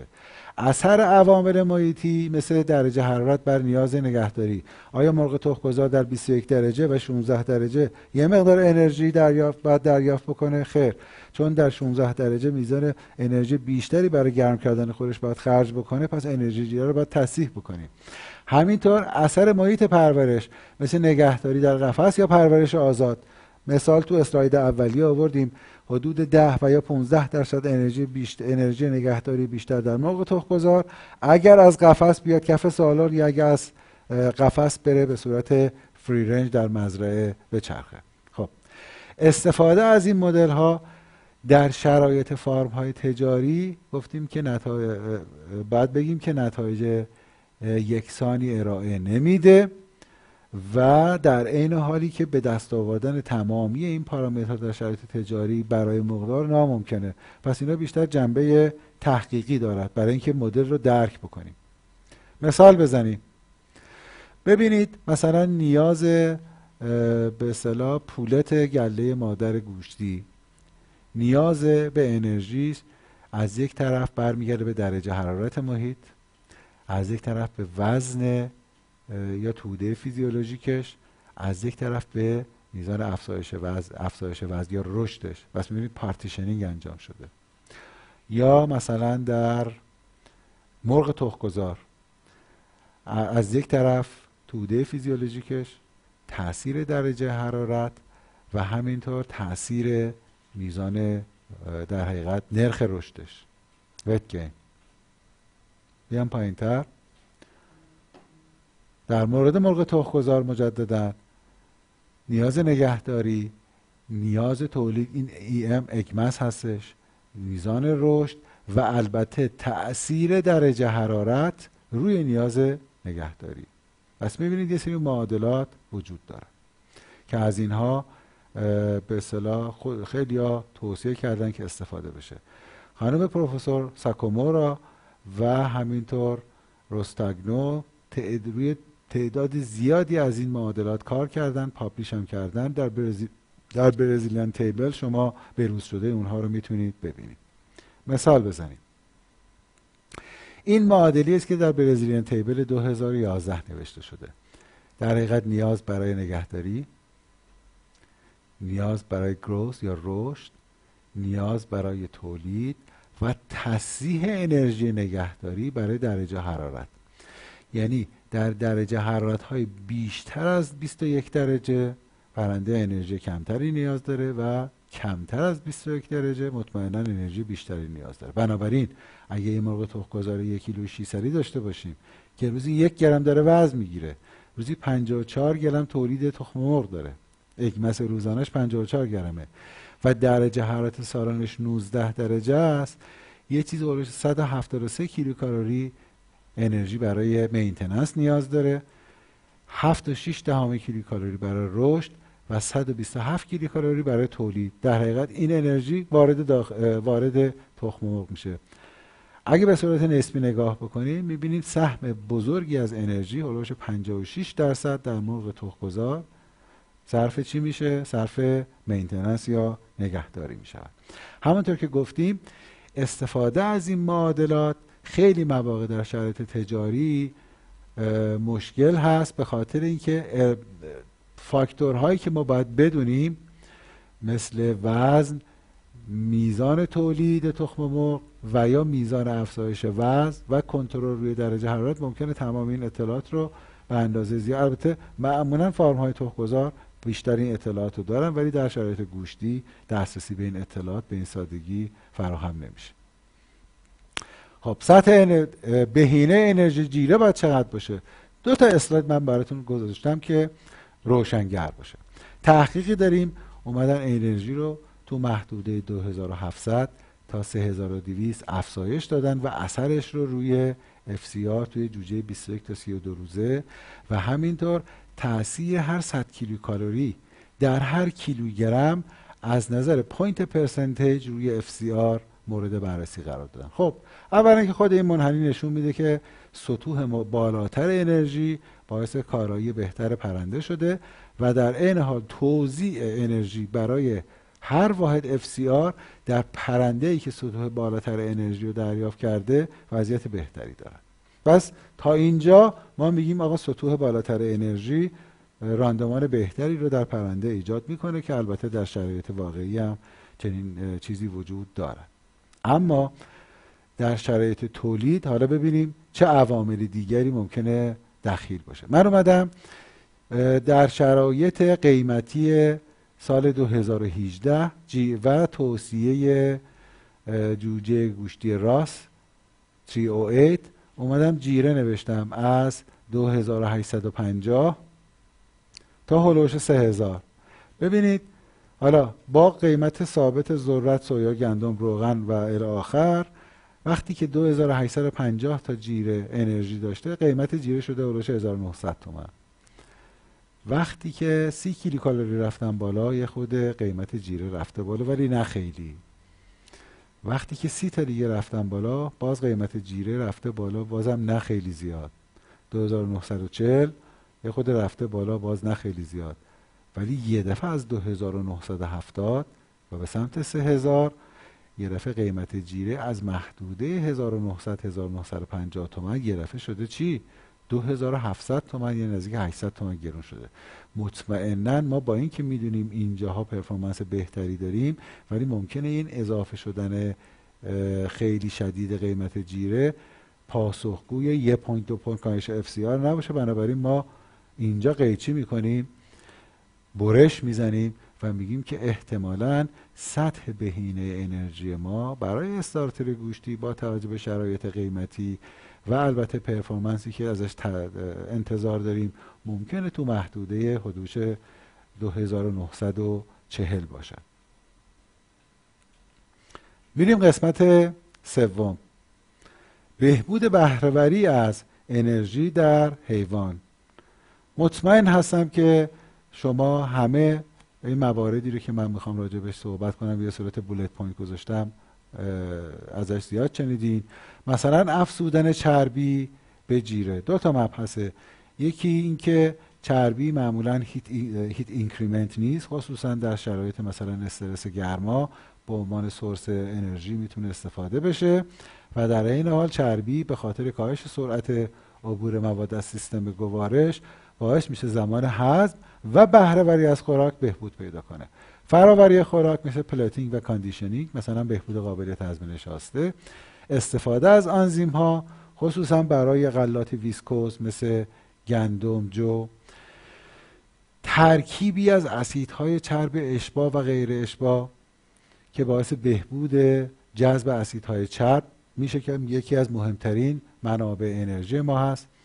استفاده از الگوی اسیدهای آمینه و کاهش پروتئین تا حد امکان به خاطر اینکه بالانس بهتر اسیدهای آمینه و کاهش سطح پروتئین جیره باعث میشه دفع نیتروژن کاهش پیدا کنه. میدونیم که دفع نیتروژن برای خصوصا پرندگان هزینه بسیار زیادی داره و بسیار انرژی بره. همینطور دقت در فرایند آسیاب غلات، ریز کردنش به منظور افزایش سطح جذب و بهبود، یعنی افزایش سطح فعالیت آنزیم ها و بهبود قابلیت هضم. مطمئناً شما به اصطلاح نظرات متناقضی رو در این مورد شنیدید. بعضیا میگن که خوب باید اجزای جیره آسیاب بشن برای اینکه سطح تماسشون با آنزیم های گوارشی بیاره بالا. بعضیا میگن که نخیر، اگر ما اونا رو به صورت مش زبر استفاده کنیم وضعیت بهتری خواهیم داشت. هر کدام از اینها هم دلایل منطقی خودشون رو دارن.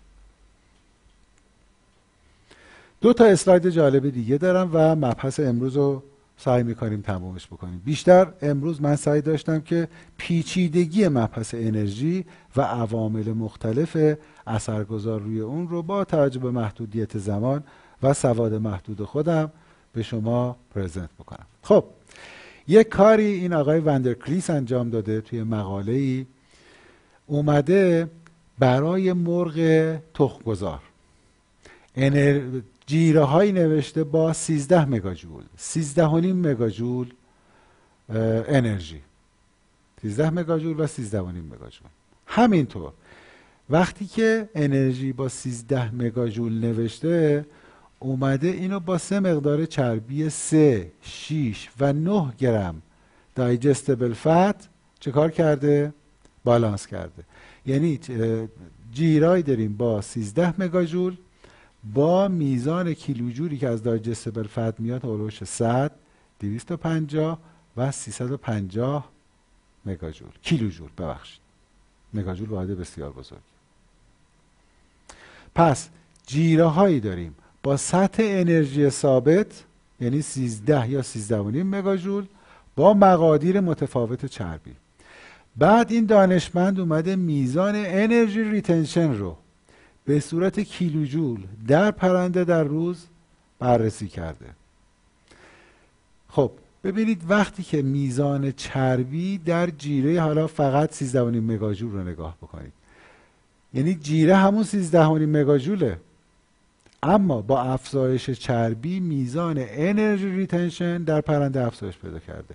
عین همین وضعیت رو شما در جیره 13 مگاجول هم میبینید. بعد توی بحث نوشته به این علت که در مرغ تخم‌گذار بخش بزرگی از چربی در حقیقت به اون شکل کار متابولیکی روش انجام نمیشه، فقط بعد از جذب حرکت میکنه میره داخل تخم مرغ، پس میشه جزو انرژی ریتنشن شده، ابقا شده، اما کار زیادی روش انجام نمیشه. بنابراین راندمان استفاده از این چربی در مرغ تخم‌گذار بالاتر از گوشتی است. به همین علت سیستم CVB که سیستم هلندی است میگه من میام به اصطلاح برای محاسبه انرژی جیره و همینطور مواد اولیه برای مرغ تخم‌گذار 15% به بهره وری چربی، یعنی ضریب دایجستبل فت، اضافه میکنم و خودشون توضیح میدن که این روش، یعنی این تصحیحی که ما انجام دادیم، باعث میشه که مقادیر انرژی بیشتری برای مرغ تخم‌گذار حاصل بشه و یک قدم برداریم به سمت سیستم نت انرژی که هنوز در مورد طیور قابل استفاده نبوده. خب چی میخوایم بگیم؟ میخوایم بگیم که افزایش، یعنی وقتی که چربی رو شما در جیره مرغ تخم‌گذار اضافه میکنی، به خاطری که این چربی لزوما صرف به اصطلاح انرژی نمیشه، بلکه میتونه حرکت بکنه بره توی تخم مرغ ابقا بشه، پس جزو انرژی ابقا شده هستش. بنابراین با راندمان بالای این کار انجام میشه با صرف انرژی متابولیکی کمتری و بنابراین مثلا در مرغ تخم‌گذار استفاده از چربی با یک ضریب بهتری میتونه تصحیح بشه. مورد بعدی باز اثر متقابل بین ترکیب جیره و مواد اولیه. دوست عزیز من آقای دکتر عبداللهی که در نیوزلند هستن سال 2016 یک کار تحقیقاتی خیلی جالبی انجام دادن. اومدن سطوح مختلف کلسیم رو 1.25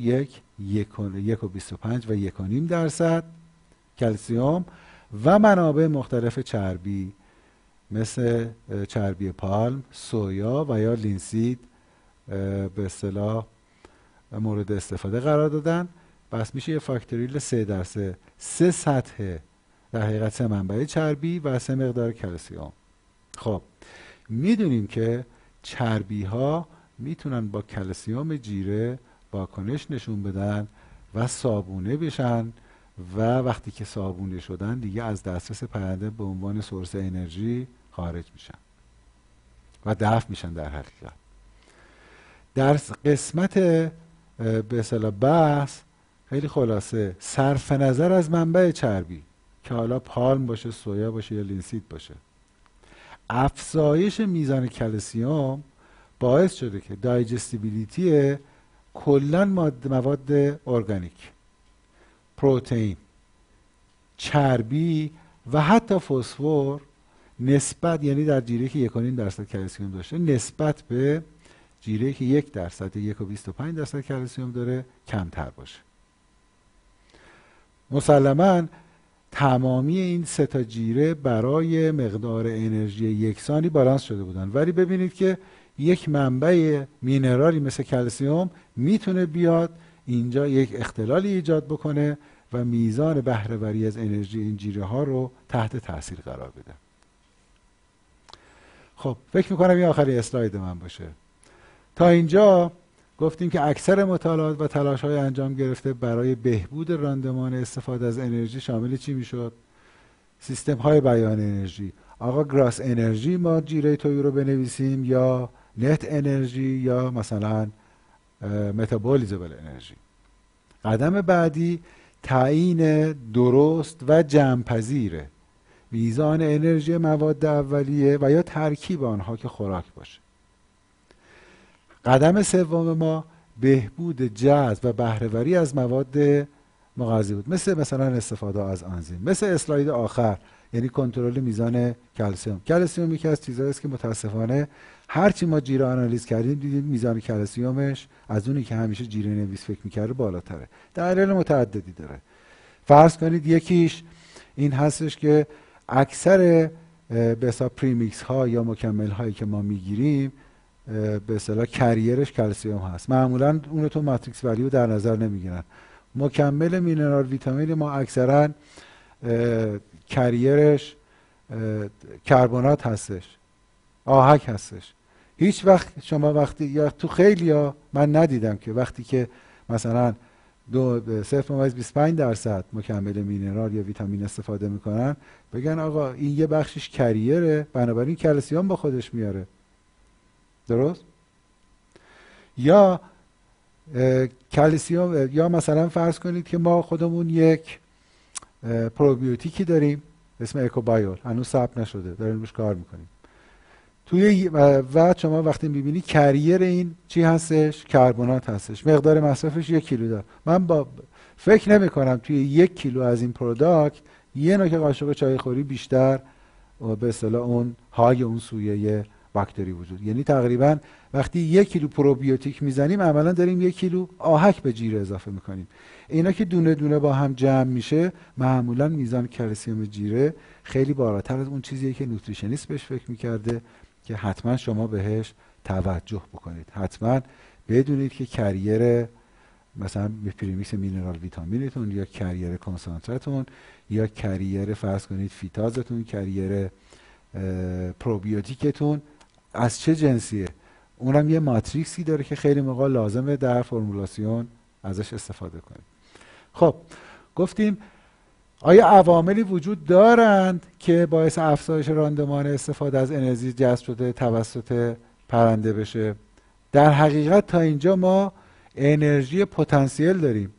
وقتی که پرنده کربوهیدرات، چربی و پروتئین رو جذب میکنه، تا اینجا انرژی پتانسیل هست. زمانی که به ATP تبدیل شد به شکل فعال خودش تبدیل میشه. پس هدف اصلی ما تبدیل انرژی شیمیایی در حاملین انرژی، مثل چی؟ مثل ذرت، سویا، گندم و الی آخر، و یا مواد مغذی حامل انرژی مثل کربوهیدرات، چربی و پروتئین، به شکل قابل خرج کردن انرژی یعنی ATP. آیا این تبدیل به یه شکل صورت میگیره یا آیا ما میتونیم مقداری این رو دستکاری بکنیم؟ این در حقیقت مبحثی است که در جلسات بعدی در خدمتتون خواهم بود. از توجه شما بسیار ممنونم. امیدوارم که خیلی خسته نشده باشین. ببینم سوالاتی هست یا خیر. آها بله، خدمتتون عرض شود دوستان گرامی. حالا همینجا فرصت جالبی است که خدمتتون عرض بکنم.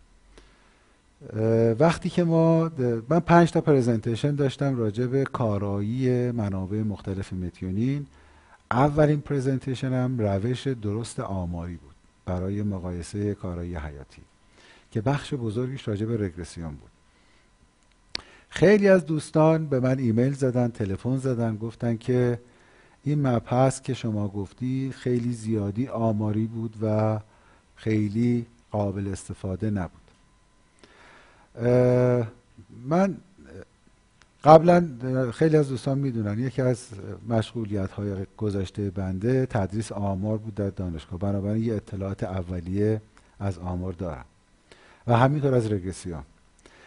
فکر کردم که لازمه برای دوستانی که سالیان زیادی است که از فارغ التحصیلیشون گذشته و یا به دلایلی کمتر از مثلا مبحثی مثل رگرسیون که بسیار اهمیت داره استفاده کردن و بنابراین کاربردش رو فراموش کردن، بیایم این مبحث رگرسیون رو یک بار از مباحث اولیه مثل رگرسیون خطی و رگرسیون غیر خطی و البته رگرسیون چندگانه با یعنی 90% بحث اصلی خود رگرسیون و مباحث پیرامونیش مثل معادله رگرسیون، تجزیه واریانس رگرسیون، حدود اطمینان برای هر کدام از ضرائب، همینطور نحوه تجزیه واریانس، نحوه آزمون F و گسترشش و بستش به رگرسیون چند متغیره.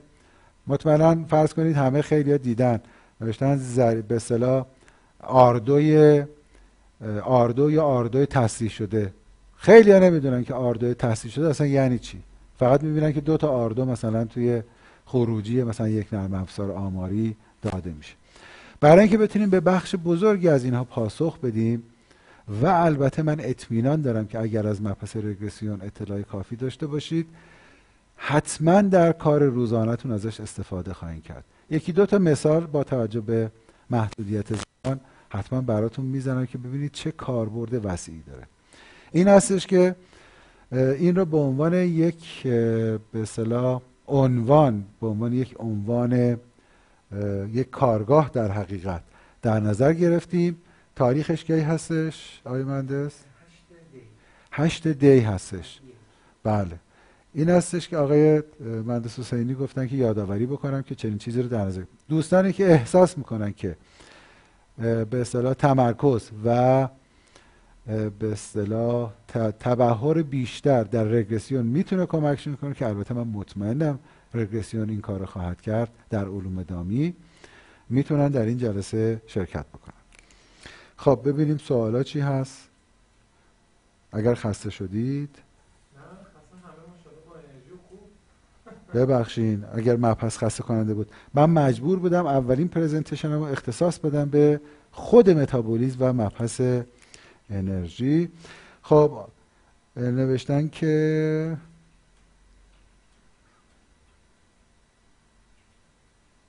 مبحث انرژی میگه چرا اینقدر رفرنس هاتون قدیمیه؟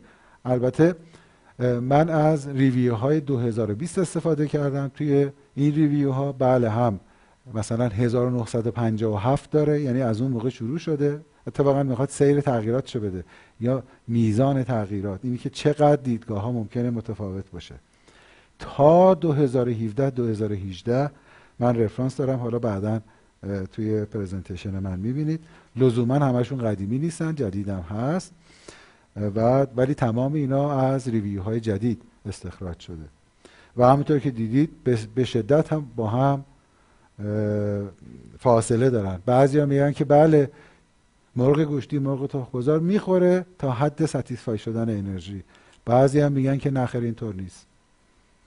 ما آزمایش کردیم تغییرات انرژی باعث تغییر میزان مصرف خوراک در جوجه گوشتی مثلا نشده.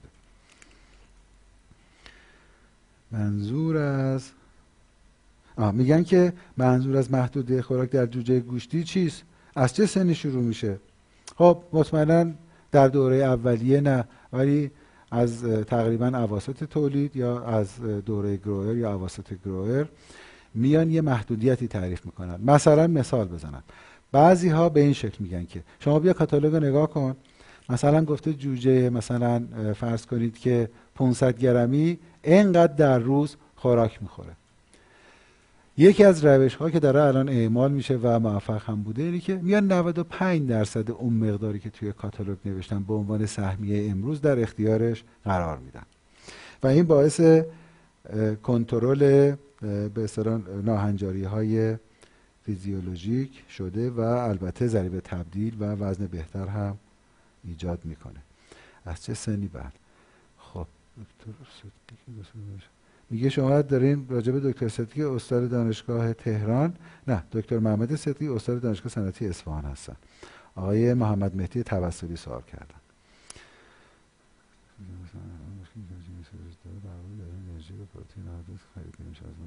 خب یکی نوشتن که یکی از مشکلات فعلی برآورد درست یا نسبتاً دقیقی از پروتئین و انرژی مواد اولیه‌ای است که الان در بازار وجود داره و وریشن بالایی هم هست، تفاوت‌های زیادی هم براش از یه پارت به پارت دیگه تغییر میکنه. مسلماً این فقط دغدغه شما نیست، دغدغه بخش بزرگی از یعنی تقریبا تمام صنعت دام دنیاست، چون اینا هیچ کدام مقادیر ثابتی ندارن. تمام این صغر و کبراهایی هم که ما میکنیم برای اینکه بتونیم این مقادیری که دارای تغییرات وسیعی هستن تغییراتشون یه خود کوچکتر بکنیم و حتی کنترل در بیاریم. در حال حاضر من یک نمونه از گزارش NIR رو خدمتتون نشون دادم. در حال حاضر آزمایشگاهش وجود داره و آنالیز مواد اولیه و همینطور خوراک مخلوط رو برای تمامی این مواردی که مد نظر شما هست با سرعت بالا دارن انجام میدن و ازش هم استفاده میشود. در این حال من یک پرزنتیشن دارم راجع به Managing Raw Material Variation. فکر میکنم دومین یا سومین پرزنتیشن من هست، در ITP هست، حتما برید ببینید. راه های کنترل رو اونجا من راجبش به تفصیل بحث کردم. شاید چون فرض من تو پرزنتیشن ها این هستش که دوستان پرزنتیشن های قبلی بنده رو حتما دیدن یا این رو به صورت مثل یک زنجیره من در نظر گرفتم. من هم راجع به فیت فرمولیشن صحبت کردم، راجع به لو سی پی دایت صحبت کردم، راجع به دایجستیبیلیتی اسیدهای آمینه، راجع به الگوی ایدئال اسیدهای آمینه، راجع به مدیریت تغییرپذیری مواد اولیه، 5 تا پرزنتیشن راجع به ارزش گذاری روی منابع مختلف متیونی که فقط راجع به متیونی نیست، یک مبحث وسیع است که شما از اون منطق میتونید برای سایر مواد هم سایر موارد تغذیه‌ای هم استفاده کنید. حتما یه نگاهی به این روش کنترل تغییرپذیری مواد اولیه بندازید. خب فرمود عددی که شرکت میدهد استفاده کرد. خب نوشته که آیا شما یعنی حالا شرکت ایوانیک شما از WPS استفاده میکنید؟ بله.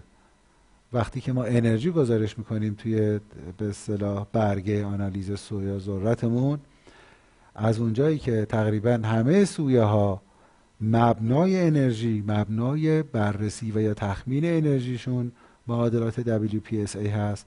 وقتی که ما گزارش میکنیم مثلا این انرژی این سویا 2300 کیلوکالری هست، با استفاده از روش WPSA هست. یعنی بین ارزشی که گزارش میشه و ارزشی که شما میخواین باش جیره بنویسین تطابق کامل وجود دارد.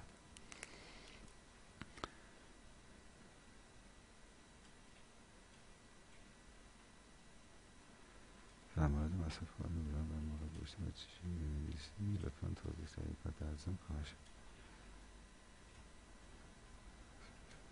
خب همینطور سوال کردن که در ارتباط مصرف روزانه برای مرغ گوشتی و جیره نویسی.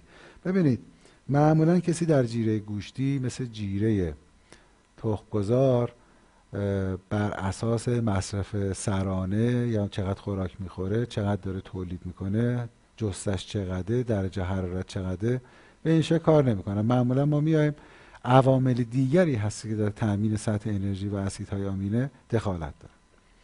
منتها اگر این خوراک بدون محدودیت، یعنی مثلا بدون اعمال دوره‌های تاریکی و به صورت ادلی بیتون در اختیار پرنده قرار بگیره، چون نمیتونه مکانیزم اشتهاشو دست کم توی نیمه اول رشد تنظیم کنه، منجر به چاقی و هدر رفتن بخش بزرگی از خوراک، چاقی، کاهش ضریب تبدیل لاشه در کشتارگاه میشود. به همین علت هستش که اولا که یک رابطه‌ای وجود داره بین انرژی و اسیدهای آمینه. اگر شما 5% انرژی رو کم کردید، لطفاً 5% هم آمینو اسید رو کم نکنید، نصف مقدار اون رو کم بکنید، به خاطر اینکه با کاهش سطح انرژی افزایش اشتهای پرنده به صورت خطی رخ نمیدهد.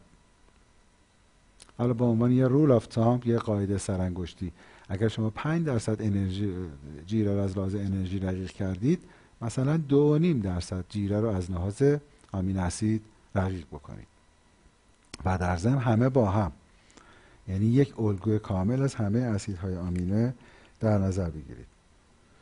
گفته با توجه به شرایط ایران کاهش انرژی و اسید آمینه چه؟ ببینید ما شرایط ایران، ما راجع به باغداری صحبت نمی کنیم یا راجع به زراعت صحبت نمی کنیم که اقلیم خاصی داشته باشیم. در داخل سالن باغداری عوامل تحت کنترل ماست که شما باید اون شرایط رو برای مرغ گوشتی و تخم‌گذار ایجاد بکنید.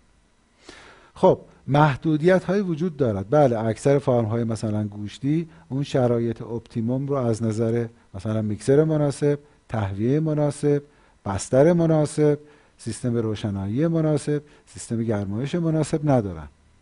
بر اساس اینها نوتریشنیست و تخمینی که از سرعت رشد و احتمالاً افزایش سرعت رشد و ناهنجاری های متابولیک پیش بینی میکنه، میاد سطوحی از رقیق سازی رو انجام میده. مورد دومی که توی یکی از اسلایدا بود اینه که بله خب ما میدونیم اگه جیره استارتر رو با 3000 تا انرژی یا جیره فینیشر رو با 3200 تا انرژی بنویسیم بسیار عالی خواهد بود. سوال اینجاست اگر این جیره رو به جایی بدیم که مدیریت ضعیف داره و یا نه اصلا موضوع مدیریت نیست، نداره تعداد کافی هواکش، نداره سیستم مینیمم ونتیلیشن، نداره به اصطلاح سیستم گرمایش مناسب، اگه این جیره رو به اونم بدیم همون نتیجه خوب میگیریم؟ نه، لزوما نه. یعنی ممکنه تلفات، خصوصا تلفات میان دوره به بالا، خصوصا در مرغ‌های سنگین مثلا نرها، جایی که ما میخوایم سود ببریم، باعث ضرر کردن وحشتناک بشه. دوستانی که نوتریشنیست های حرفه‌ای هستن، من دیدم خیلی از کارخونه ها هستن میگن این طرف رودخونه انرژی رو به این شکل میدیم، اون طرف رودخونه انرژی رو به این شکل میدیم. یعنی با توجه به شرایط فارم هایی که بهشون جنس میفروشن میان تصحیحاتی توی جیره انجام میدن. در ضمن گفتن این کار ساده ای نیست، یعنی با گفتن 2 تا جمله موضوع حل نمیشه، ولی مطمئناً تنظیم انرژی و نوترینت دریافتی با توجه به تجربیات شما و شرایط سالن میتونه به شما کمک بکنه برای اینکه بهره‌وری بهتری از انرژی و سایر مواد مغذی داشته باشید، در عین حال ناهنجاری های متابولیک رو هم ازش پرهیز بکنید. ببینم دیگه چی هستش. من ریفرشش بکنم آقای مهندس. تمومه؟ نه این پایین هستش. آها نه اینو گفتم. بله دوست عزیز من آقای دکتر یوسفی سوال کردن که در شرایط تهویه ضعیف آیا سطح اقتصادی انرژی جیره و البته سطح اسیدهای آمینه باید چی اصلاح بشه؟ خدمتتون عرض کردم اینا مشکلات مدیریتی است.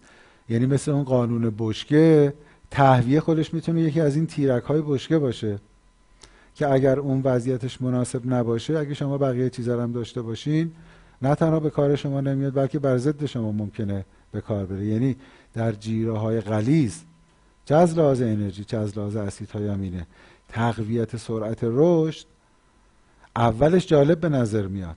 جوجه ها سریع رشد میکنن، توی سالن قدم میزنن، مقدار کیف میکنه. از وسط دوره مشکلات متابولیکی شروع میشه وقتی که تهویه مناسب و مدیریت مناسب، حالا تراکم، نور، تهویه، بستر، اینا همه به اصطلاح دخالت دارن. مطمئنا در شرایط محیطی ضعیف ما سعی میکنیم سرعت رشد رو چه کار بکنیم؟ کنترل بکنیم. اما فکر میکنم بیش از اونی که روی انرژی آمین اسید کار بکنیم، بعد بیاریم تا دوره تاریکی و روشنایی کار بکنیم. اون خیلی موثرتر خواهد بود. یا اینکه مثلا خیلی جاها در گذشته من میشنیدم جایی که شرایط مدیریتی، شرایط سالن خوب نبود، اجازه استفاده از جیره به اصطلاح پیشنهاد می‌کردن که جیره مش استفاده بشه و جیره پلت استفاده نشه، چون وقتی که جیره پلت استفاده میشه سرعت رشد میرفت بالا، مجددا مشکلات مثل SDS، اسید، نمیدونم مشکلات پا و غیره رخ میداد و اصلا از خیر جیره پلت گذاشتن، در صورتی که این رو میشه به شکل دیگه‌ای کنترل کرد. میشه فیبر جیره رو برد بالا، انرژیش رو آورد پایین، دوره تاریکی رو تغییر داد و چیزای شبیه این. ولی مزیت جیره پلت رو، یعنی عدم گزینش پرنده برای خوردن بخش خاصی از خوراک رو از پرنده گرفت. همینطور مزیت دیگه ای که جیره پلت داره اینه که برای مصرف یک مقدار ثابتش انرژی کمتری پرنده مصرف میکنه. بنابراین در حقیقت راندمان استفاده از انرژی جیره در جیره پلت بالاتر خواهد بود. انرژی همچنان گرونترین قسمت جیره است. بنابراین به سادگی نمیشه از مزیت‌های جیره پلت گذشت. میشه با مدیریت‌های دیگه‌ای این رو ازش، یعنی هم اون رو داشت، هم در عین حال شرایط موجود رو کنترل کرد. در این حالی که خدمتتون گفتم ما نه باغبانی میکنیم نه زراعت. در باغبانی و زراعت شرایط محیطی شما بهش محکوم هستی، اگر سرما بیاد شما محکوم هستی، ولی در مرغداری ما محکوم نیستیم. در مرغداری ما شرایط رو باید برای رشد بهینه پرنده تنظیم بکنیم، وگرنه ببینید ما از قوانین طبیعت پیروی میکنیم. اگر چیزایی که پرنده میخواد بهش دادیم، اونم به ما پاسخ میده. اگر ندادیم، اونم بلده چگونه با ما تا بکنه. خیلی راحت از با استفاده از قوانین طبیعت ما را ضربه فنی میکنه. اون ضربه فنی نخواهد شد. بسیار ممنونم از اینکه وقت گذاشتین. حدود 1 ساعت و 46 دقیقه تا اینجا شده و همچنان اگه سوالی داشتید در اولین اسلاید ایمیل من هست. پرزنتیشن رو من یه بار دیگه میخونم، اگر غلط‌های دیکته‌ای داشته باشه برطرف میکنم. 1-2 تا اسلاید انگلیسی داشتم، اون رو هم فارسی میکنم، خدمت آقای مهندس حسینی میفرستم. فکر میکنم 4-5 تا منبع از جمله منبع WPSA رو هم برای همه دوستان سعی میکنیم ارسال بکنیم که به عنوان یک رفرنس داشته باشید. مجددا یه موضوعی رو فراموش نکنید. هیچ وقت این اشتباه رو نکنید که برید از NRC مثلا سویا رو در بیارید، بعد برید از مثلا فید استافز ذرت رو در بیارید، بعد برید از CVB مثلا کانولا رو در بیارید، اینا رو همه رو بزنید توی نرم افزار، بعد بیاین با سیستم راس که بر اساس WPSA انرژی بنویسید. به خاطر اینکه این ارزش ها اسمش یکیه ولی با روش های مختلفی محاسبه میشه و اینا باید همبعد باشن، همگون شده باشن، با یک سیستم ارزیابی شده باشن تا شما بتونید باهاش جیره بنویسید. در 3 تا پرزنتیشن بعدی عملا تمرکز بنده این خواهد بود که خب ما فرض کنید همه اینا رو خوب بلد بودیم، کامپوننت های انرژی رو پرنده جذب کرده، الان از روده رد شده رفته توی خون. آیا از اینجا به بعد میتونیم کاری بکنیم که راندمان استفاده از انرژی بهبود پیدا بکند یا خیر؟ این مبحثی است که تو ست پرزنتیشن در ارتباط با اون انشاءالله صحبت خواهیم کرد. بسیار بسیار ممنون از حوصله و وقتی که گذاشتین و امیدوارم که جلسات آتی هم در خدمتون باشیم. خداحافظ شما.